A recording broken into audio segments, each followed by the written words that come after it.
Estamos aqui na Bradesca Esportes FM, a rádio do seu esporte, conversando com Hélio dos Anjos, ele que vai para um novo time, né? Para a sequência das temporadas, ele vai investir em um novo caminho, um novo projeto, agora no Al-Faisal, né? Lá pelos lados do Oriente Médio, ele vai explicar aqui para a gente da Bradesca Esportes FM um pouco sobre isso e também falar um pouco sobre essa escolha. Hélio, queria agradecer a sua participação, queria que você falasse, né? Como é que foi para você receber esse convite e o que te fez aceitar? Bom dia, amigo. Bom dia, ouvintes. Prazer falar com vocês, né? Quanto tempo, praticamente 5 meses que eu estou fora do país. Disputamos o campeonato da Arábia Saudita, é a segunda vez que eu trabalho na Arábia. A primeira foi com a seleção do país. E fizemos um campeonato tranquilo com a equipe do Nájera. E agora, no final, nós recebemos o convite de uma outra equipe, que é o Al-Faisal.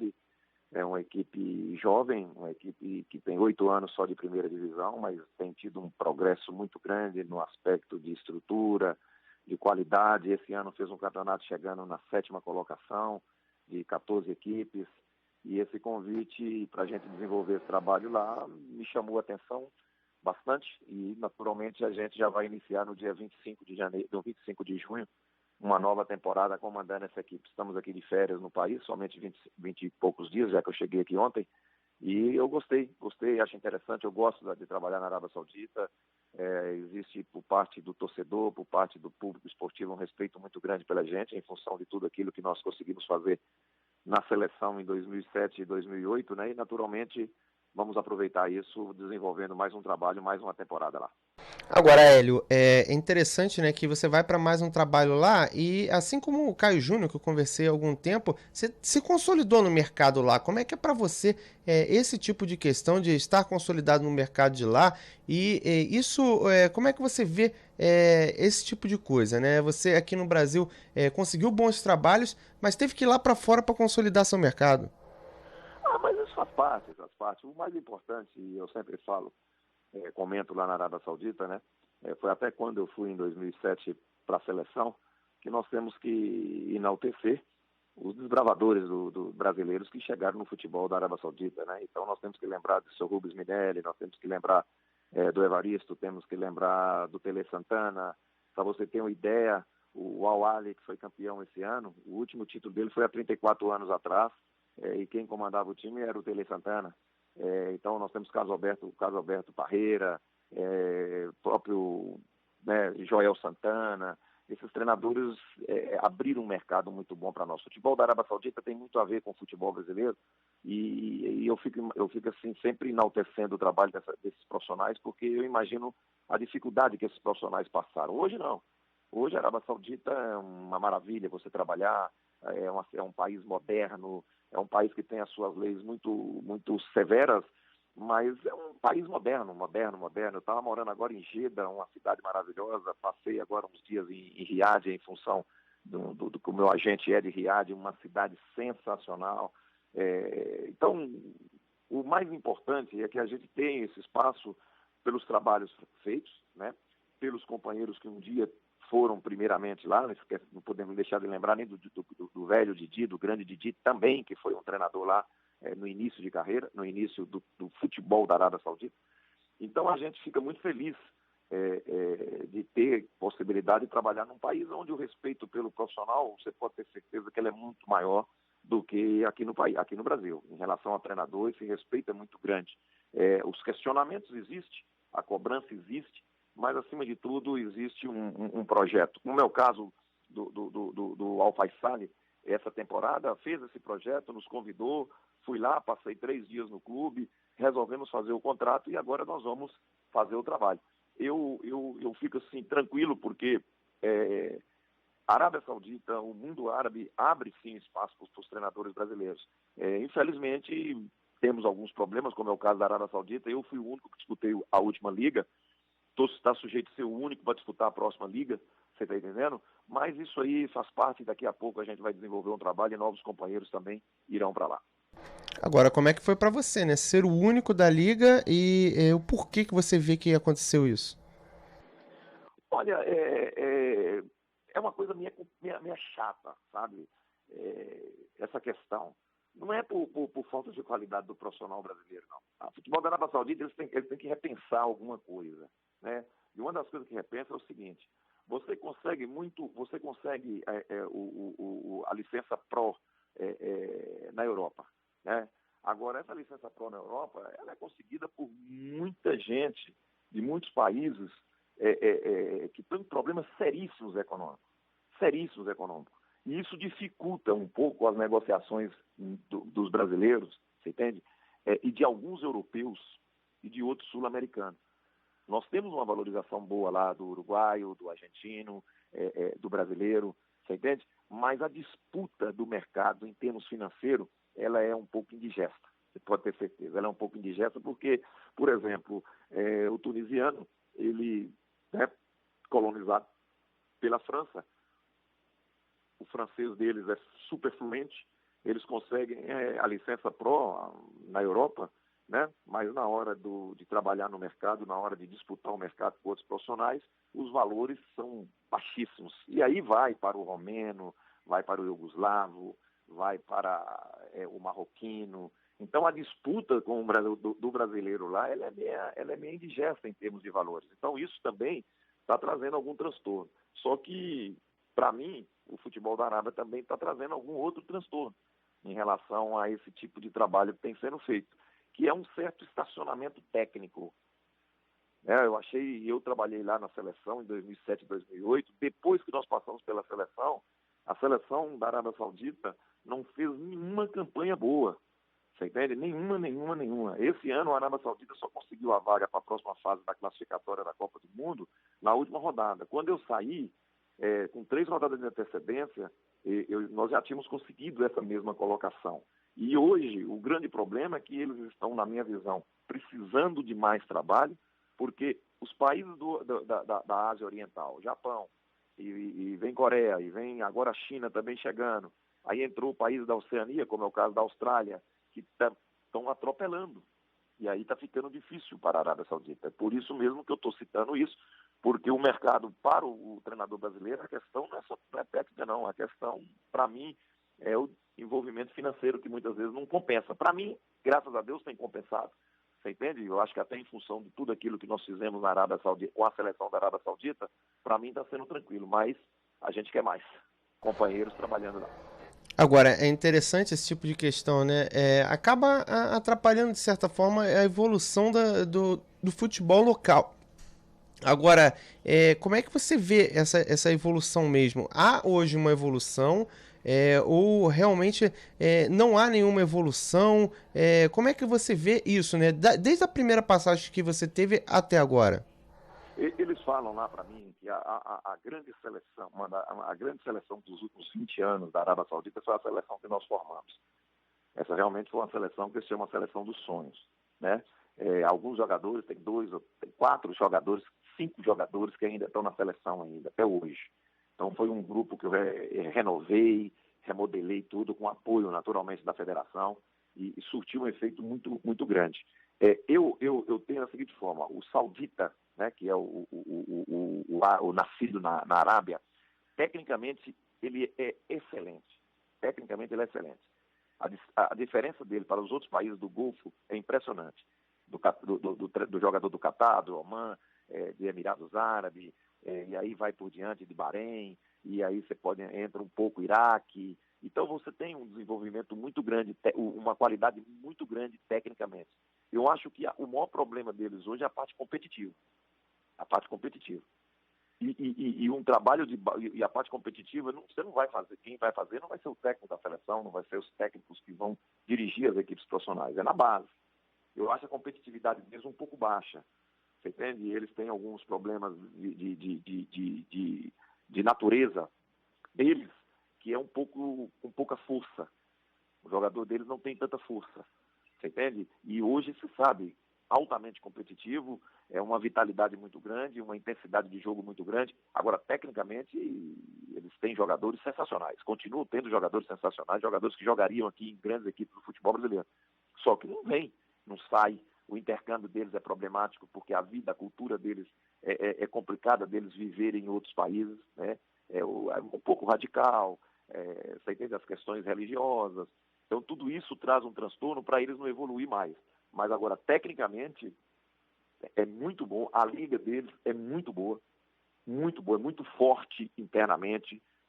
Grandes equipes no interior, né? Grandes equipes no interior, como é o caso do Al-Fassad, você entende? Então, naturalmente, eu acho que eles têm que evoluir a parte de competitividade. E outra coisa que não é questão de modernismo, né? É uma questão de que, mentalmente, o atleta de futebol tem que ser muito forte. E eles precisam evoluir nisso.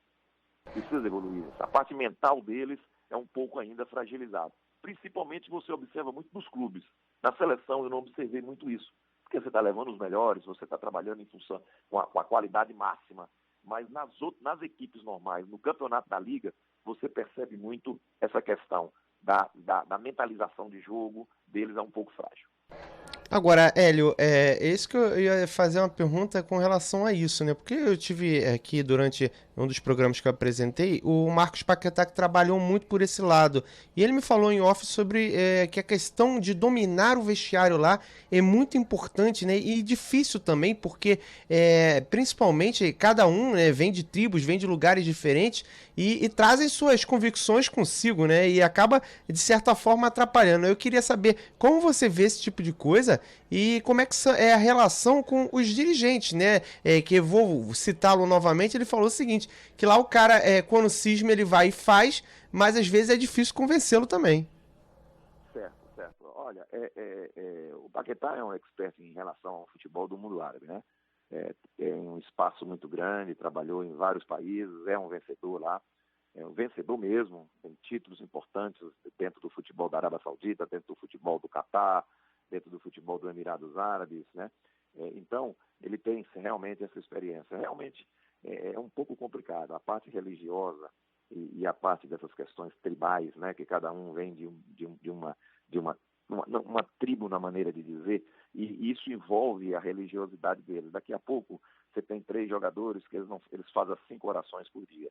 Daqui a pouco tem 3, 4 jogadores que não fazem as orações com o mesmo grupo. Daqui a pouco tem um que faz totalmente separado. Você entende? Porque eles têm na sua cultura e ela é meio regionalizada. A questão do vestiário, ela realmente é complicada, sim. Ela é complicada. Não é tão simples você ter esse vestiário, você ter o domínio desse grupo. Porque a gente sabe, tem a questão da língua, tem a questão cultural, tem a questão da religiosidade, tem a questão que muitas vezes vem separando um pouco o grupo, a própria postura dos dirigentes, que por essas questões ele acaba se envolvendo mais com um ou outro jogador, e tudo isso o treinador tem que estar totalmente ligado. Eu, graças a Deus, eu tive uma experiência incrível agora no Nagiran. Nagiran é um time de uma cidade que está em guerra. A cidade, ela fica próxima do IEM, então a cidade foi totalmente, não totalmente, né? Parte da cidade, o estádio, foi tudo bombardeado. E como é que foi lidar com isso, Hélio? Não, mas aí que está, é isso que eu quero te explicar. Aí o governo federal, em função do grande apelo popular, porque quem está na briga, quem está na frente, no fronte, contra os radicais do IEM, questão dessa guerra lá, é a população de Nagiran. Então o governo fez o quê? Pegou o clube do Nagiran e levou o Nagiran, dando todas as condições para Jeddah. Nós disputamos um campeonato sem campo. Todos os jogos nossos eram em campo neutro. Tá entendendo? Nós não tínhamos a nossa torcida. Nós não tínhamos as pessoas perto da gente. Agora, a estrutura oferecida pelo governo para o dia a dia, sensacional. Sensacional. Por quê? Porque os próprios outros clubes, o Ministério do Interior, via com total segurança fazer jogos do Nagiran dentro do Nagiran. Então, o Nagiran disputou um campeonato fora de casa. Todos os jogos deles foram fora de casa. Todos os jogos deles. Em Jeddah, um belíssimo estádio, para mim um dos estádios mais bonitos, que é o Estádio do Rei, lá em Jeddah, 82 mil pessoas, uma coisa maravilhosa. A estrutura de treinamento, tudo certinho, mas fora de casa. Então você não tinha o lado forte que era o torcedor. Então, existe esse tipo de problema. E eu no Nagiran não tinha qualquer problema. Porque não é fácil um jogador sair do interior da Arábia Saudita e mudar com a família para um hotel, para viver dentro de um hotel, de um flat, numa cidade grande como é Nagiran. Então, eu acabei tendo alguns problemas com isso, mas no fundo isso fortaleceu também a equipe, fortaleceu o grupo de trabalho. É diferente agora no Al Faisaly. O Al Faisaly, eu vou ser sincero, é de uma cidade interior de 80 mil pessoas, você entende? Num estado rico, Kassim, um estado rico, você entendeu? E com toda a estrutura. Eu posso ir 7 horas da manhã para o clube e sair 10 horas da noite. Toda a estrutura, 6 campos de treinamento, sala de musculação, academia, concentração, restaurante. Aí sim, esse clube é um clube moderno, ele é tido lá como o clube mais moderno do país, em relação à preparação de jogador, em relação a essas coisas. E aí é onde que eu estou apostando muito, num trabalho que vai dar para a gente desenvolver mais. E essas questões que eu tive lá no Nagiran, e que não foram problemas para mim, eu tenho certeza que pode não acontecer no Al Faisaly. Agora, o Paquetá realmente tocou num assunto muito importante. Essas diferenças culturais internas do país e religiosas, muitas vezes ela traz transtorno mesmo para comando de vestiário. Agora, para fechar aqui, Hélio, eu queria agradecer sua participação aqui na Bradesco Esportes FM, desejar sorte nesse novo clube e terminar com uma última pergunta, né? O que tem o Al Faisaly, né? Que é uma equipe, inclusive tem no videogame, né? O Al Faisaly já enfrentei algumas vezes quando estive jogando. Tem de diferente para fazê-la crescer e talvez colocá-la num patamar muito acima? O que precisa? Talvez uma classificação para a Champions Asiática? Um título? O que você pensa disso? Olha, o Al Faisaly como falei, da cidade do interior, são 3 irmãos que tocam o clube. Não precisa falar que são trilionários, você entende? Tem uma paixão por o clube, mas modernizou o clube. Modernizou o clube. O clube é totalmente moderno, você entende? As condições oferecidas são excepcionais desse clube, excepcionais. Você entende? É coisa de cinema, em relação ao mundo árabe, em relação ao interior da Arábia Saudita. E a busca deles é essa, ano a ano você galgar algo mais. Eles foram 7º esse ano. Fizeram um campeonato muito equilibrado no primeiro turno, mas bem desequilibrado no segundo. Você entende? Mas, acima de tudo, a única coisa que eles me pediram, né, no desenvolvimento técnico da equipe é que nós galgamos pelo menos mais 1 ou 2 posições na tabela para a próxima temporada. Eles têm um projeto de, no máximo, em 2 anos ou 3 anos, no máximo em 3 anos, eles disputarem a Champions Asiática. Se acontecer antecipadamente, ótimo, mas eles têm um plano. Eles têm 7 anos de primeira divisão, entende? Sempre muito equilibrado em relação a meio de tabela, não passou tanto sufoco, só que um dos motivos de eu ir foi isso, porque eu interessei por isso. Eu discuti com 2 equipes na Arábia Saudita após o término do meu contrato com o Nagiran. Uma foi o Shabab, que é uma das 5 equipes principais do país, mas atravessando problemas financeiros muito graves, eu acabei não interessando, entende? Pela situação que eu ia receber esse grupo, como eu ia receber esse grupo para trabalho, e o Faisaly, que é um clube que tem um projeto e, naturalmente, a gente quer participar desse projeto. Eu estou indo com 7 profissionais brasileiros na comissão técnica, eu acredito que já temos mais um brasileiro lá, jogador que tem um contrato a cumprir, que foi muito bem, que é o Adriano, que é um jogador oriundo do Nordeste. Já são 8, e eu acredito que de mais 3 estrangeiros, pelo menos 2 brasileiros nós iremos levar. Então nós vamos estar trabalhando em 10 pessoas, 10 brasileiros, e vamos tentar colocar naturalmente a nossa filosofia dentro do clube. Um abraço, amigo, tudo de bom para você.